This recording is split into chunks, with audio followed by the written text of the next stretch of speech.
Hello chess enthusiasts, my name is Miha and welcome to my chessrealm YouTube channel. So let's take a look at one game from the recently ended NC World Masters. NC stands for no castling, so players are not allowed to castle. Interesting game from the second round between Dmitrij Kollars and Vladimir Kramnik.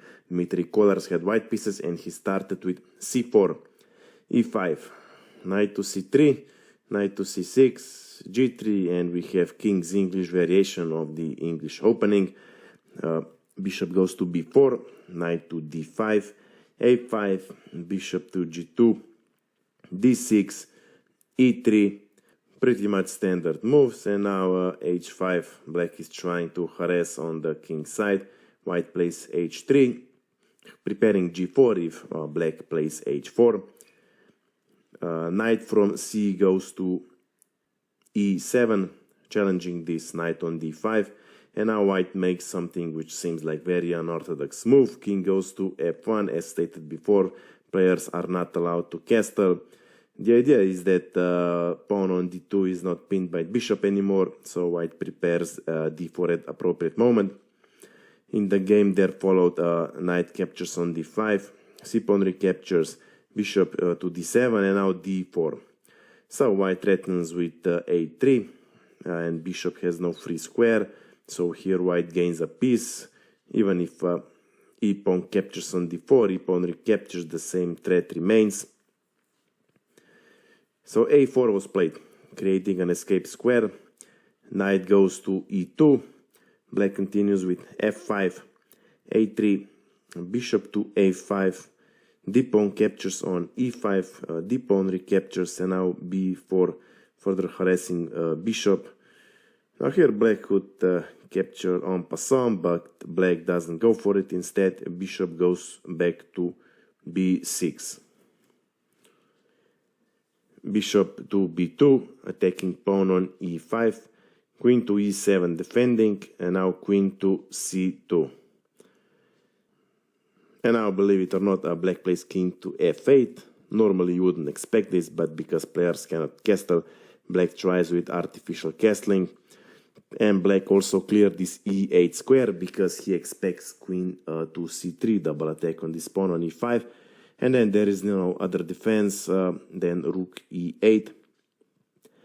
White nevertheless played e4, knight to h6, rook to e1, king to g8.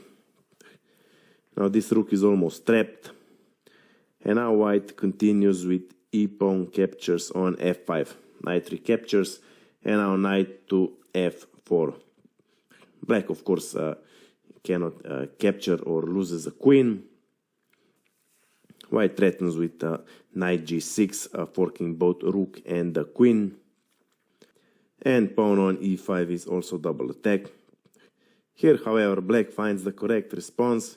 Knight captures pawn on g3, check. Also forking king and rook. If white captures knight on g3, then bishop to b5 wins. King cannot go anywhere, and if white interferes with rook e2, then e-pawn captures on f4. Rook is pinned and cannot capture the queen, and will be captured soon. If, however, white interferes with knight to d3, then rook f8 check. King e2 is the only option, and rook to f2, and there goes our queen. Okay, so in the game, king goes to g1, and here black should have continued with queen f7, putting a lot of pressure on this f2 pawn. It would be a very double-edged position actually, but black would be better.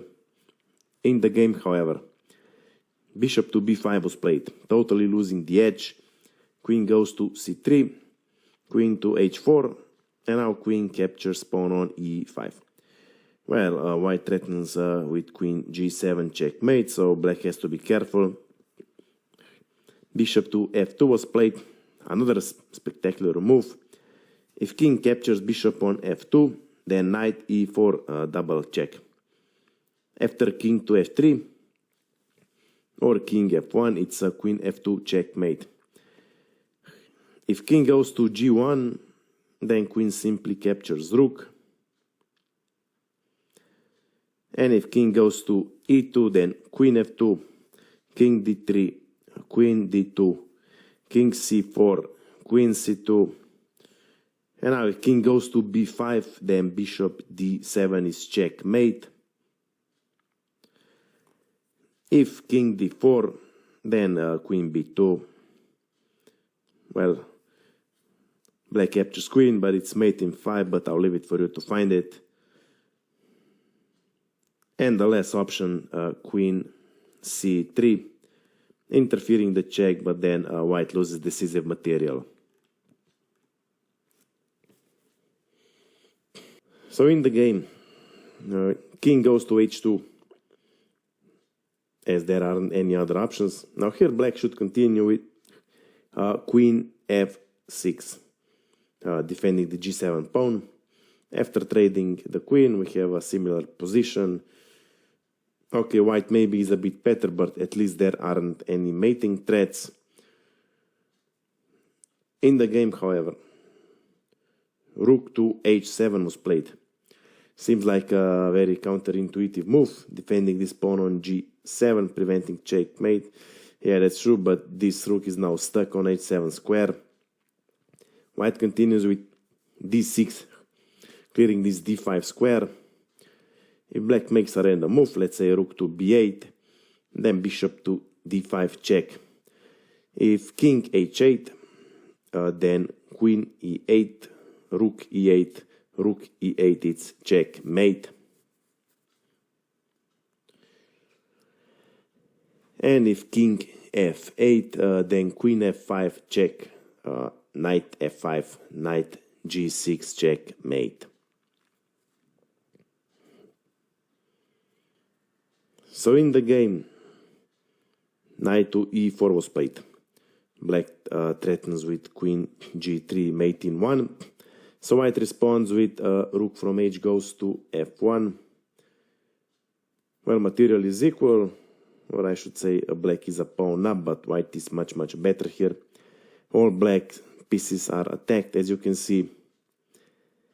Maybe still black could try with bishop g3. And after king h1, then bishop h3. Knight is pinned, so cannot capture.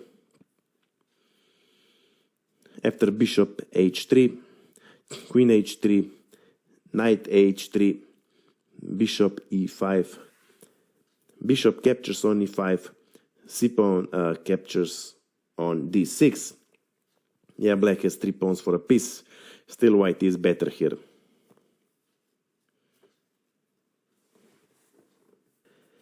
In the game, black plays bishop captures on h3 immediately, trying to complicate things. So bishop captures on h3, queen g3 check, king h1, queen f3, bishop g2 defending, and now knight to g3, forking king and the rook. King goes to h2, knight captures rook on f1, rook recaptures. So black has a rook for 2 pieces, but has ran out of useful moves. Queen is under attack, and this bishop also.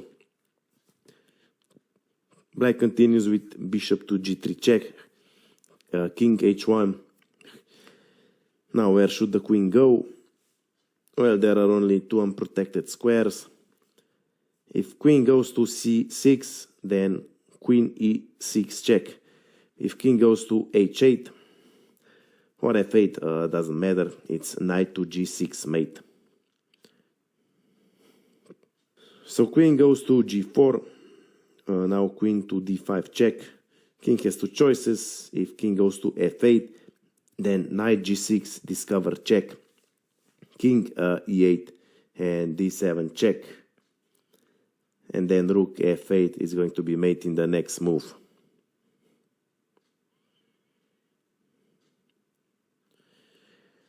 So king goes to h8, bishop goes to h3, attacking the queen, and now you can see the queen is trapped. Black tries to gain some material, so bishop captures on f4, bishop captures queen, H-pawn recaptures with check, king to G1, and bishop captures pawn on D6. So white had the decisive material advantage, the rest is a matter of precision.